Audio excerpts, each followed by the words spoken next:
السلام عليكم ورحمة الله تعالى وبركاته.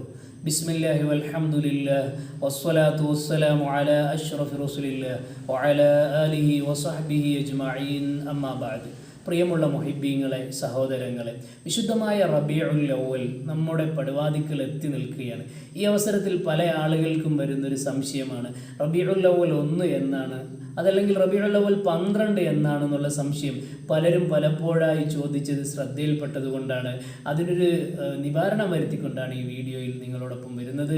വിശുദ്ധമായ റബീഉൽ അവ്വൽ 1 എന്നെന്ന് ചോദിച്ചാൽ സഫർ മാസം അഥവാ ഞായറാഴ്ച ഇന്ന് പിറ അവസാനിച്ചു കഴിഞ്ഞാൽ, റബീഉൽ അവ്വലിൻ്റെ പിറ ദൃശ്യമായി കഴിഞ്ഞാൽ തിങ്കളാഴ്ച റബീഉൽ അവ്വൽ 1 പ്രഖ്യാപിക്കപ്പെടുകയും അതിൻ്റെ അടിസ്ഥാനത്തിൽ സെപ്റ്റംബർ 5 വെള്ളിയാഴ്ച റബീഉൽ അവ്വൽ 12 ആവുകയും, അതല്ല ഇന്ന് പിറ ദൃശ്യമാകുന്നില്ലെങ്കിൽ ചൊവ്വാഴ്ച റബീഉൽ അവ്വൽ 1 ആവുകയും സെപ്റ്റംബർ 6 ശനിയാഴ്ച റബീഉൽ അവ്വൽ 12 ആഘോഷിക്കപ്പെടുകയും ചെയ്യും. മുത്തുനബി സല്ലല്ലാഹു അലൈഹി വസല്ലമ തങ്ങൾ പറയുന്നത് കാണാം, സൂമു ലിറുഇയതിഹി വഅഫ്തിറു ലിറുഇയതിഹി.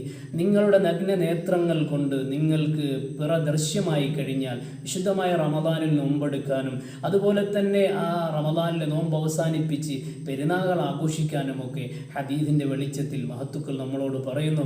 അതിൻ്റെ അടിസ്ഥാനത്തിൽ എല്ലാ അറബ് മാസത്തിൻ്റെയും 29-ാം തീയതി പിറ ദർശിക്കലും അതുപോലെ തന്നെ അതിനുവേണ്ടി കാത്തു നിൽക്കലും ഒക്കെ പ്രത്യേകം പുണ്യമായി കണക്കാക്കപ്പെടുന്നുണ്ട്. അതിൻ്റെ അടിസ്ഥാനത്തിൽ എല്ലാ മാസവും പിറ ദർശിക്കേണ്ടതുണ്ട്. അതിൻ്റെ അടിസ്ഥാനത്തിലാണ് അറബി മാസം നമ്മൾ കണക്കാക്കപ്പെടുന്നത്. കൃത്യമായി കാര്യങ്ങൾ മനസ്സിലാക്കാൻ അള്ളാഹു നമുക്ക് തൗഫീഖ് നൽകുമാറാകട്ടെ.